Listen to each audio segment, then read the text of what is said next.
Nós temos estudado as cartas de Paulo e chegamos aí no livro de Timóteo.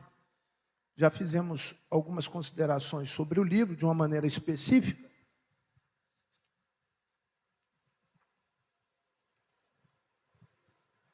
E vamos fazer a sequência da leitura dos textos e tentar buscar algumas lições e colocar em prática. Porque se nós não praticarmos, não tem o menor valor.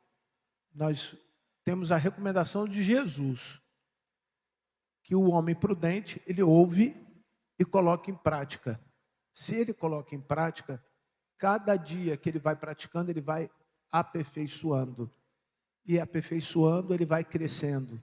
Crescendo, ele vai aperfeiçoando. Então, esse looping, essa maneira do evangelho acontecer na vida cristã, já era previsto por Jesus. Agora, quem não coloca em prática, ouve e esquece. Não consegue aprender. É importante você colocar em prática. Algumas das cartas do apóstolo Paulo tinha como fundamento criar a doutrina cristã, fortalecer na igreja a doutrina cristã. Mas, com certeza, além disso, um pouco adiante disso, ele escrevia às lideranças da igreja, porque ele sabia, orientado pelo Espírito Santo, que as igrejas passariam pelos mesmos problemas. Quais os problemas identificados nas igrejas na época que o apóstolo Paulo se interessou em escrever para elas? Elas estariam, ora, com muita gente e depois com pouca gente. Naquele tempo, a perseguição, a falta de comunicação, a distância, eram tudo isso fatores para que essa diástase da igreja acontecesse, que esse movimento da igreja acontecesse.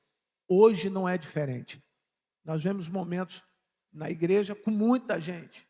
Talvez vocês possam lembrar, alguns anos atrás, tínhamos um corpo muito maior do que temos hoje, representativamente falando, pelo número de gente, de pessoas. Isso não é um fenômeno exclusivo ou único da igreja cristã brasileira. Isso acontece no mundo todo, porque o evangelho ele é universal. De uma maneira muito espiritual, a gente conversando com outras lideranças, a mesma preocupação que a igreja brasileira tem com esse movimento cíclico, da igreja, ora, muita gente, depois esvazia, depois enche de novo. Esse é um movimento mundial. A igreja no mundo sofre com isso. Conversando com alguns amigos e pastores fora do Brasil, eles também sofrem com isso. Então o apóstolo Paulo previa que isso seria um fenômeno natural da igreja. Tem que ser estudado para que a igreja se prepare com isso. Se prepare para esses movimentos da igreja. Mas o nosso objetivo é utilizar o que ele escreveu lá atrás para conservar os que estão aqui dentro. Preocupados com os que saíram, amando os que não estão aqui, pedindo ao Senhor que nos dê capacidade de entendimento, como atraí-los novamente, mas preservar os que estão conosco. Preservar a tua família na igreja, preservar o seu filho na igreja, preservar as pessoas com quem você anda perto do Senhor. Esse tem sido o motivo de nós estudarmos as cartas de Paulo. Então, nós não vamos discutir a doutrina, não vamos fazer nenhum tipo de relação com os movimentos doutrinários, as heresias que naqueles dias eram muito visíveis e hoje se repetem, tantas heresias, pessoas ensinando coisas que não estão em lugar nenhum da Bíblia. Nem forçando muito você não acha o que aquela pessoa está ensinando. E isso é muito mais fácil de gravar. É muito mais comum as pessoas gravarem as coisas ruins do que as coisas boas.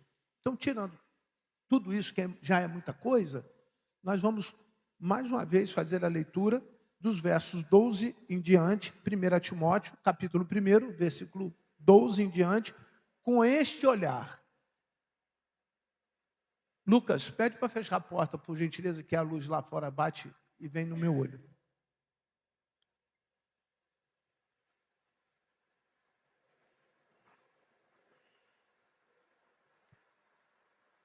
Obrigado. Assim tá bom, assim já resolve. Obrigado. Vamos ler juntos, queridos?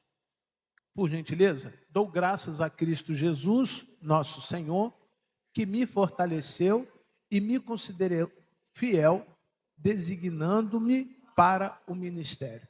Atenção para esse momento. Volta um pouquinho o versículo.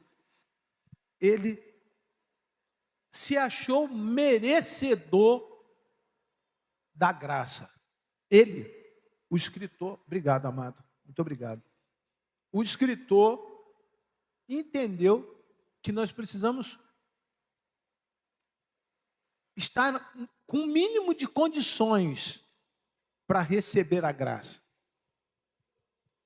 Essa é uma fala baseado em algumas outras oportunidades que Paulo fala à igreja, é que muita gente dentro da igreja, ainda com os costumes e com os hábitos da velha religião, o judaísmo, não estavam habilitados pelo Espírito Santo para receber o ministério, para receber a ordem de Deus para o serviço.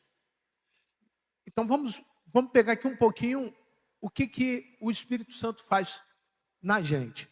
Ele nos convence do nosso pecado, do juízo, ele nos dá entendimento claro da nossa natureza, nós somos pecadores, ele nos faz compreender a natureza de Cristo, que é santo, que não tem pecado, e é quem mistura.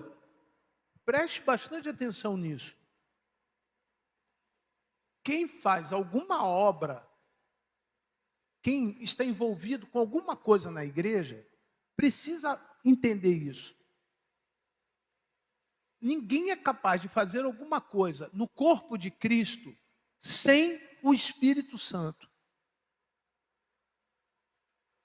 Se alguém tenta fazer alguma coisa na igreja sem o Espírito Santo, irmão, você causa um problema enorme para a igreja. Um problema enorme para o corpo de Cristo. Esta é uma preocupação que você deve ter. Por que nós afirmamos inicialmente que nós não iríamos tratar sobre os aspectos doutrinários? Porque existem algumas correntes. Por exemplo, uma corrente que no momento em que você aceita Jesus, você recebe o Espírito Santo. Esta é a corrente que eu adotei. Aceitou Jesus, o Espírito Santo veio junto. E ali você foi batizado com o Espírito Santo. Você foi selado com o Espírito Santo.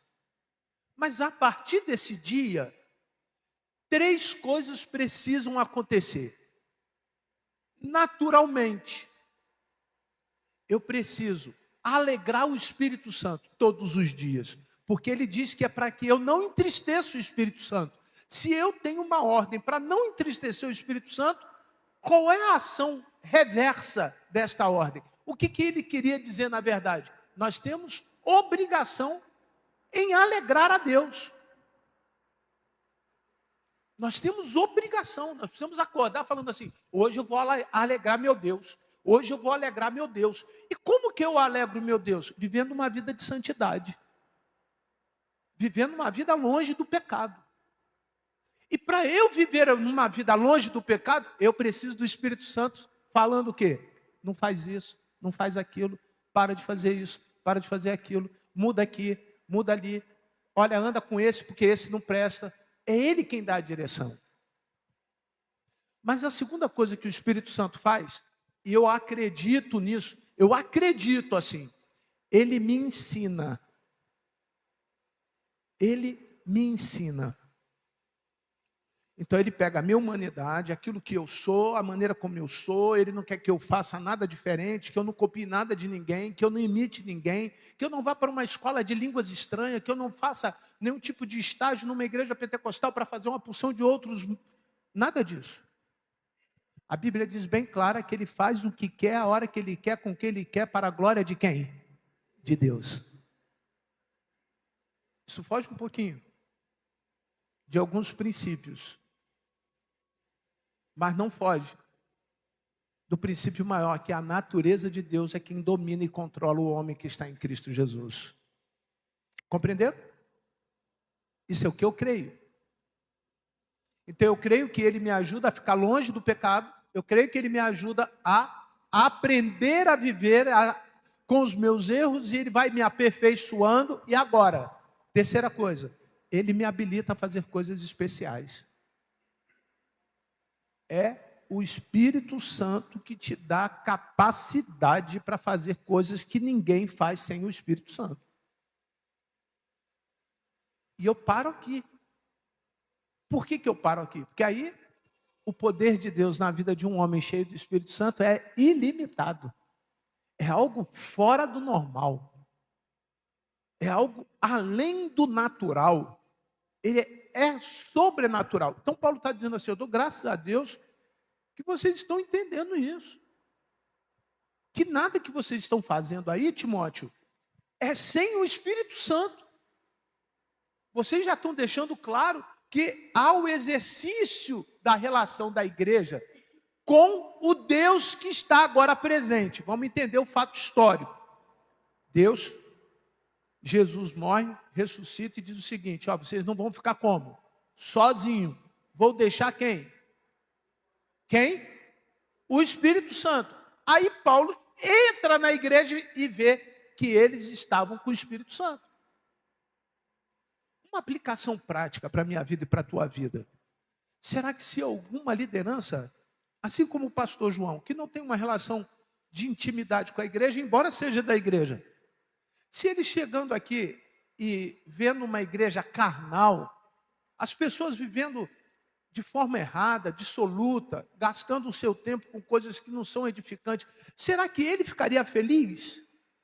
Um pastor com capacidade de medir, não, olha aqui, isso aqui é carnal, isso aqui é espiritual. Será que ele ficaria feliz? Quantos acham que o pastor João ficaria feliz? Levante a mão. Ninguém. Todos nós aceitamos isso. Imagine Deus, porque o pastor João, ele tem uma visão humana. Ele olha e faz a sua acepção, ele faz a sua concepção, ele consegue dar conceitos de forma humana. Agora imagine Deus. Você vem para um culto aonde nós acreditamos que Deus vai estar lá, e Deus começa olhando cada um, o Pedro, a Michele, o Vinícius, cada um. Deus sabe, conhece o que está no seu coração, cada um, ele vai olhando, vai vendo, cada um. Imagine como que é que Deus está olhando a igreja agora. E aí o apóstolo Paulo volta para o Timóteo e diz assim: eu, na pessoa do pastor João, cheguei aí e vi que vocês estavam fortalecidos, eram fiéis e estavam comprometidos com o serviço. Estavam tomados pelo Espírito Santo para fazer a obra. Isso é bom. Isso é agradável, isso é muito legal. Isso faz com que a igreja esteja viva. Torna vivo o culto. É o que atrai a Deus. É o que chama a atenção de Deus. É o que move o coração de Deus para ele estar aqui neste lugar. Percebe o que está acontecendo? E por outro lado, como é a intenção nossa, isso é que nos garante um motivo para voltarmos no outro dia, talvez no outro dia. Alguns gostam tanto que voltam todos os dias, outros gostam um pouquinho menos, que voltam menos dias, mas voltam. Pastor, e por que muitos não voltam? Agora o verso 13.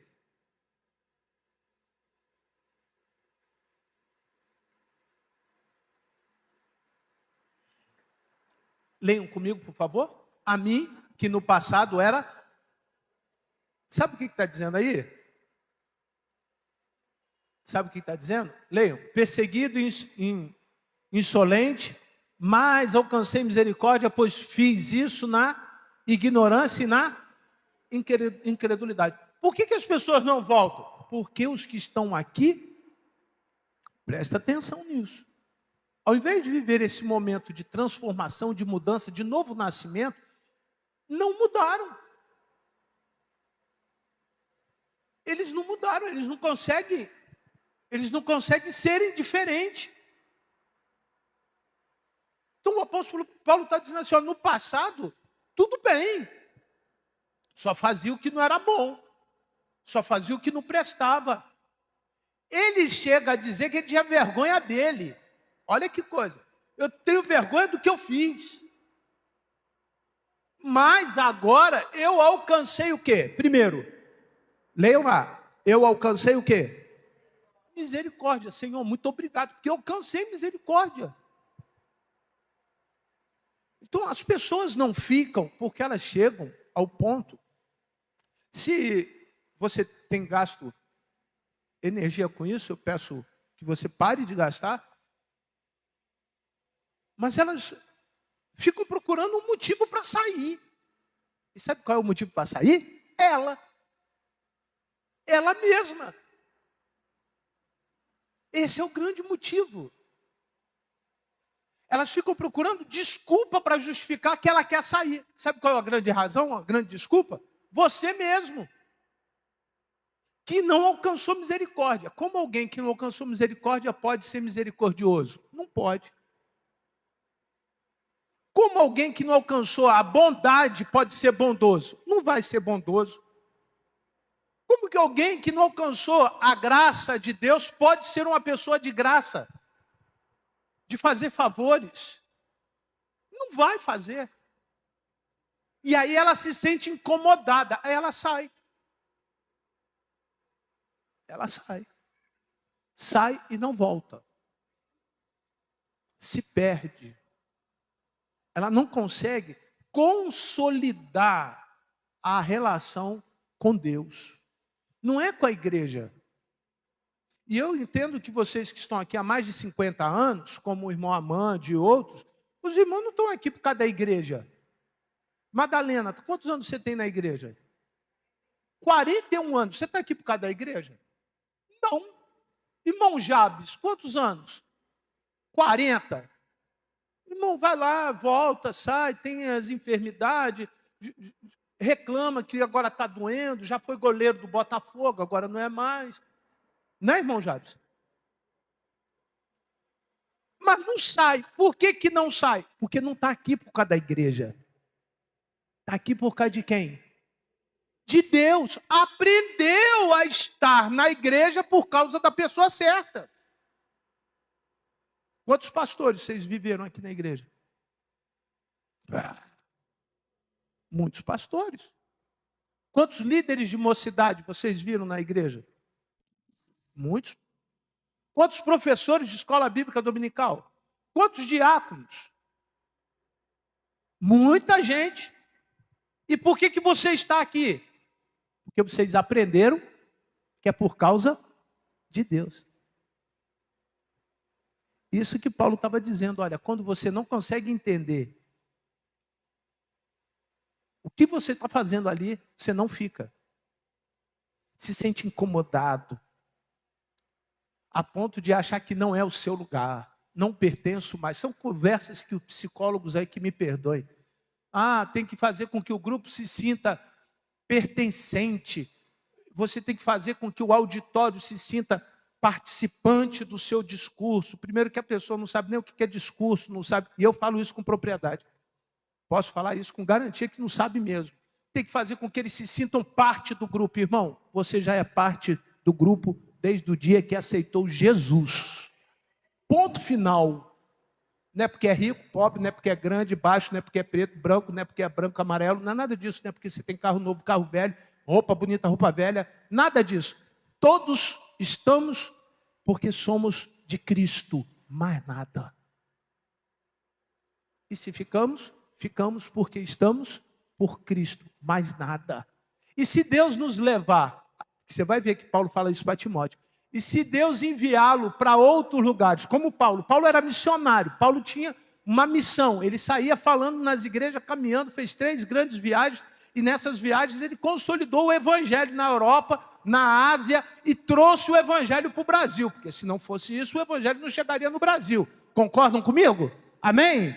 Compreende? É isso? Mas tem gente, querido, que nasceu para isso. Tem pessoas que nasceram para isso. Mas todos por Cristo. Nada por bandeira. Não é porque eu sou batista, não é porque eu sou metodista, não é porque eu sou da Universal, não é porque eu sou da Sara Nossa Terra ou da Atitude, mas todos por Cristo, para a glória do Senhor Jesus Cristo. Entenderam? Não pode fazer diferente. Se você construir uma relação com Deus institucional, o dia que a instituição não te agradar mais, você vai sair. Você vai embora. E não volta. Quantos irmãos e amigos nós poderíamos citar que saiu de um, foi para outro, saiu do outro, para outro. Aí você pergunta agora onde ele está, ele diz assim, agora eu resolvi ficar em casa. Mas por que não? Porque eu posso adorar a Deus na minha casa. Tenho culto na internet. Domingo de manhã eu faço minhas coisas, à noite eu vou a uma igreja que eu não tenho compromisso nenhum. Depois eu vou na outra, depois eu vou na outra, depois eu vou na outra, depois eu vou na outra, depois eu vou na outra. Mas tá bom, mas onde que você está? Congregando. Não, eu resolvi, eu e minha família não vamos congregar mais. Eu e a minha família serviremos o Senhor em casa. Cuidado. Cuidado com esse tipo de atitude. Mas eu ainda quero considerar, no verso 14, 2 outras coisas importantes que o texto diz. Eu vou ler. Pode deixar no 14, tá, irmão? Por favor. Eu vou ler o 12, preste atenção. E o 13, para você entender o 14. Agradeço a Cristo Jesus, o nosso Senhor. A gratidão de Paulo era para quem? Para quem? A gratidão do apóstolo era com quem? Com o pastor da igreja? Pastor, estou muito feliz, pastor João. Estou tão feliz com o senhor. Era assim? Não. Era com quem? Cristo, nosso Senhor, que me deu força para cumprir a minha missão. Eu lhe agradeço porque Ele achou que eu era merecedor e porque me escolheu para servi-lo. Verso 13, preste atenção. Ele fez isso apesar de eu ter dito blasfêmias contra Ele no passado. Paulo estava falando que ele falava mal de Jesus, certo? Perseguia quem amava Jesus, matava quem amava Jesus. Ele queria destruir a igreja. Compreende? Estão compreendendo? Amém? Amém, queridos? De verdade? Dorme não, varão. Preste atenção. Preste atenção. Mas Deus teve misericórdia de mim, pois eu não tinha fé e por isso não sabia o que estava fazendo. Ponto. Agora eu sei o que eu estou fazendo. Esta que é a questão. Agora nós sabemos. Agora nós sabemos o que nós estamos fazendo. A pergunta que eu faço a você, e talvez isso possa até incomodar um pouquinho, você sabe o que você está fazendo na igreja? No corpo? Tem gente que não sabe. Não sabe como funciona. Tem gente que é membro de um lugar que não sabe que é membro. E não sabe não é porque ninguém orientou, não. Porque graças a Deus, nós temos lideranças e pessoas aqui que estão sempre falando como que funciona, quais são as regras, o que pode, o que não pode, o que deve, o que não deve. Mas não sabe porque não quer assumir responsabilidades. Por isso que ela não sabe. Porque a pessoa, quando ela quer assumir responsabilidade espiritual, ela não pode optar em viver no pecado. Quem quer viver uma vida espiritual tem que abandonar o pecado. Os compromissos, os acertos, os amiguinhos ruins, os maus hábitos, os maus costumes. Por isso eu disse que é incômodo. Porque é mais fácil a gente viver do jeito que nós somos. há uma sensibilidade muito grande no mundo espiritual. Dizem até os físicos que no mundo espiritual é possível medi-lo porque tem energia. E muitas vezes você chega perto de uma pessoa que está vivendo uma vida no pecado, você sente uma energia o quê? Ruim. Algo pesado. Algo que te chama a atenção e diz assim, misericórdia, Senhor. Alguma coisa está errado. Só não pega em você. Amém? Amém? Concorda comigo? O óleo que Deus derramou sobre nós nos cobre disso. Mas a gente sente. A gente consegue sentir. Você que é uma pessoa que tem habilidades espirituais, você consegue entender espiritualmente antes da pessoa até falar. Você vai falar, pastor, o que é isso? Revelação. Você consegue entender antes da pessoa expressar o sentimento. Você discerne, discernimento espiritual. Você consegue entender a razão da amargura, da tristeza, da coisa que está nele. E que algumas pessoas e algumas doutrinas dizem assim, esse irmão está carregado, está pesado. Tem que fazer uma sessão de quê? De descarrego. São terminologias usadas em outros campos doutrinários. Nós não utilizamos essas terminologias. Nós não usamos esse mecanismo de identificação. Os irmãos carregados do lado de cá e o descarregado do lado de cá. Nós não usamos isso. Mas as pessoas espiritualmente conseguem sentir. Ou só é comigo? É só comigo, pastor João? Você consegue sentir? Pastor Jorge? Consegue sentir? Pastor Luiz? Claro. E se a coisa é muito profunda, que a gente consegue ver que existem ali profundidade, níveis de compromisso com o pecado, você fica o quê? Eu choro. Eu não sei se você chora, mas eu choro. Como que você fica, pastor? Não dói? Ah, meu Deus do céu, não está ouvindo. Não consegue ver. Ele está cego, mas aquilo incomoda profundamente. Você está entendendo o que está acontecendo? Você está entendendo o que o apóstolo Paulo está falando aqui? Que tem pessoas que não ficam porque não conseguem lidar com a presença de Deus por causa dos seus pecados. Aí elas fazem o quê? Elas fazem o quê? Sai. Não fica, irmão. Se a gente não se cuidar, a gente não fica. A gente não consegue ouvir, a gente acha que tudo que está acontecendo aqui, é o pastor que ficou sabendo de alguma coisa que me contaram, que falaram pela internet, e que o pastor está dando recado. Tudo incomoda. Mas não sou eu não, irmão. E graças a Deus que enquanto o Espírito estiver te incomodando, você tem o quê? Jeito. Quando o Espírito não te incomodar mais, é porque você já morreu espiritualmente. Mas também tem jeito, graças a Deus por isso, porque o Senhor dá jeito, até pelos aqueles que estão mortos.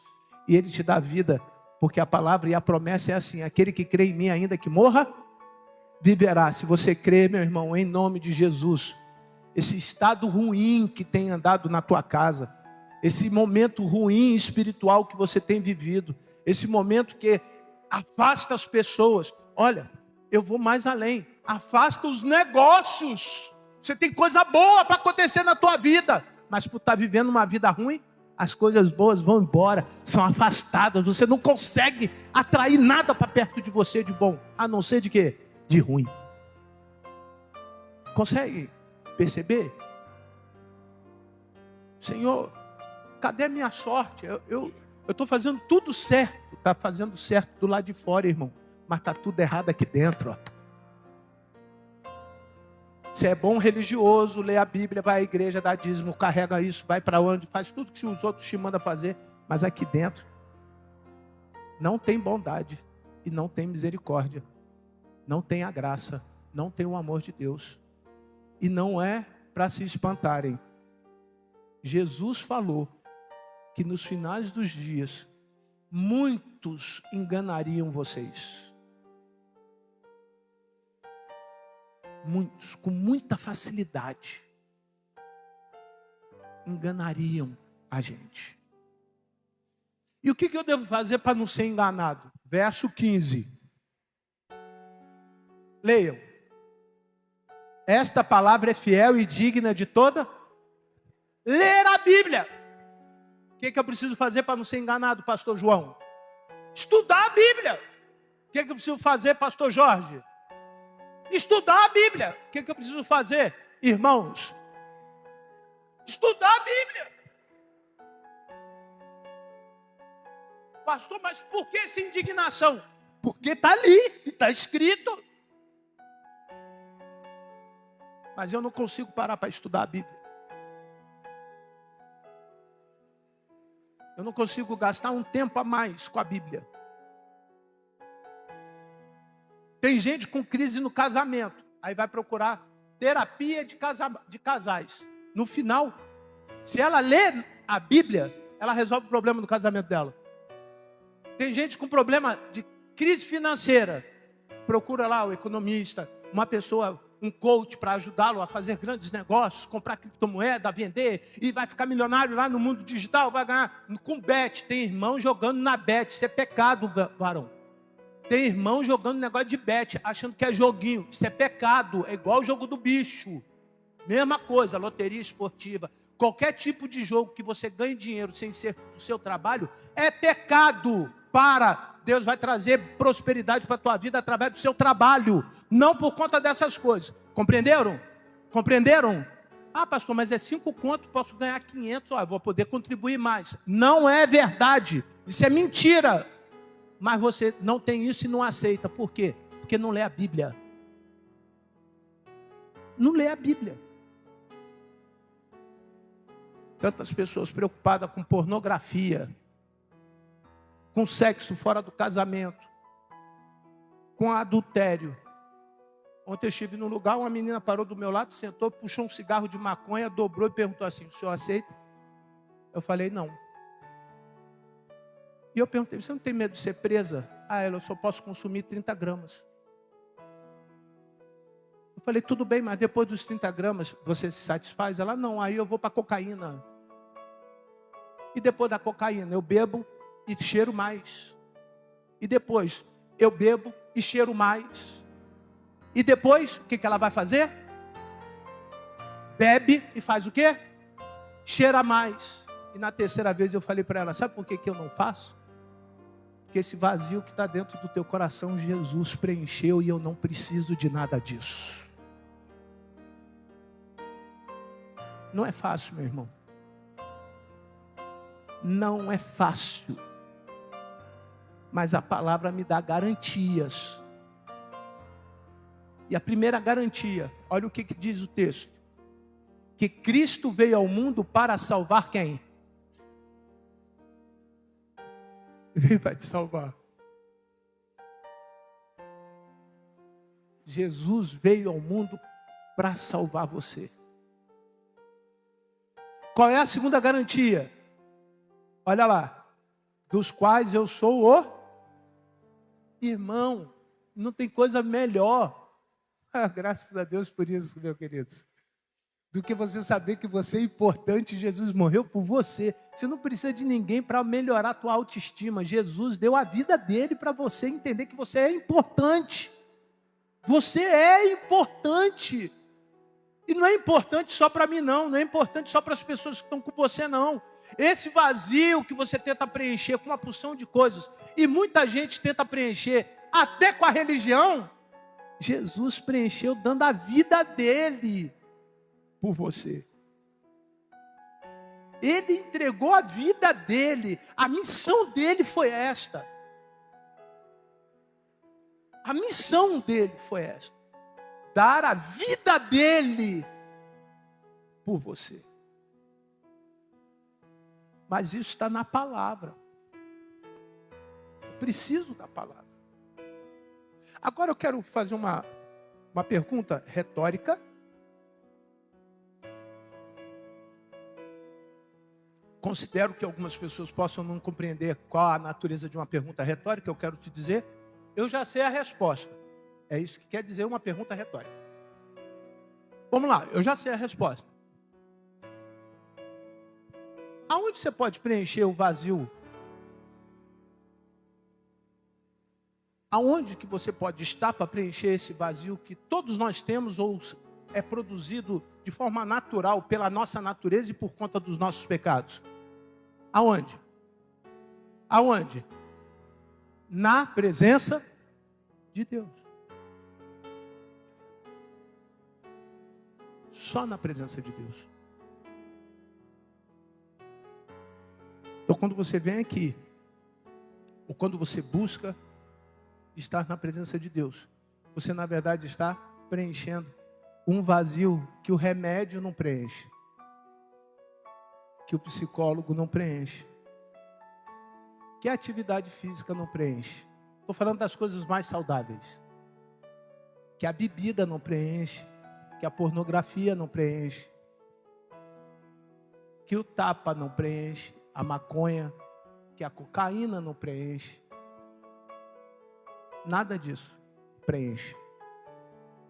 Só a palavra de Deus. E aí eu fico muito confortável para falar isso para os irmãos, que a palavra de Deus ela parece ser muito grande e muito distante, mas por ter sido deixada pelo apóstolo Paulo, olha o verso 16, que é a minha conclusão.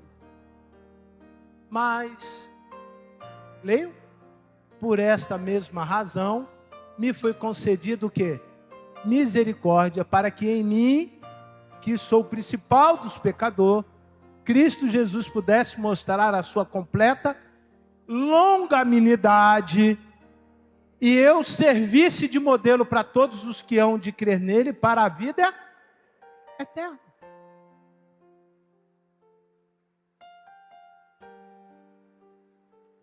Misericórdia, longanimidade, testemunho, modelo quer dizer testemunho.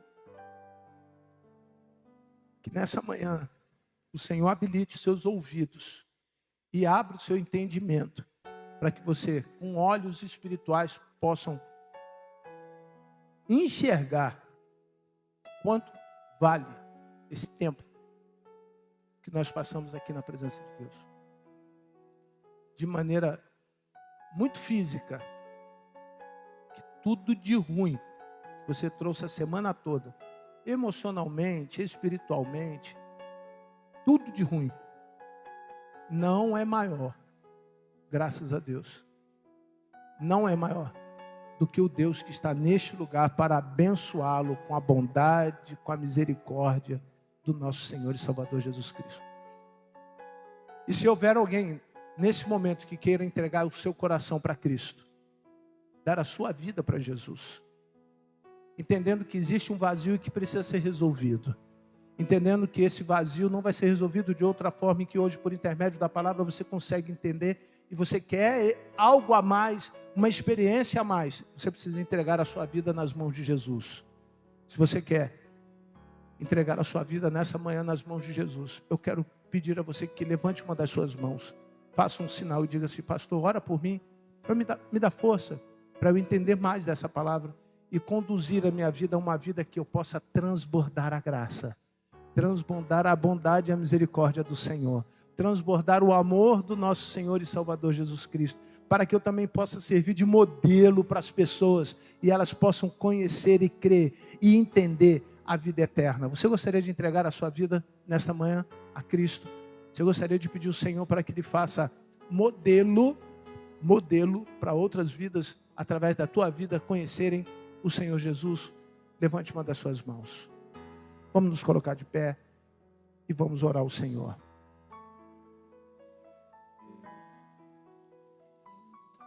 Te damos graças, Senhor, por essa manhã.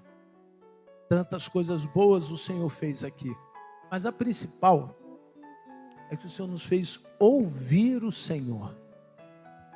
E ouvindo o Senhor, o nosso coração, ele é transformado.